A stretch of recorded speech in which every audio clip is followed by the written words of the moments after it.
Meaning of dewdrop. Dewdrop.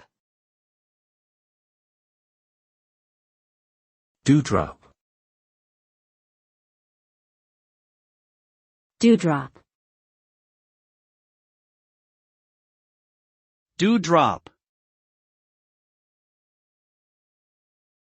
A dewdrop is a tiny droplet of water that forms on surfaces, usually in the early morning hours when atmospheric moisture condenses and settles on objects such as grass, leaves or flowers.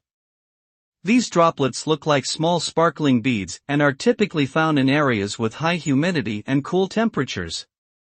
The sight of dewdrops can be breathtakingly beautiful, especially when they reflect the colors of the surrounding environment.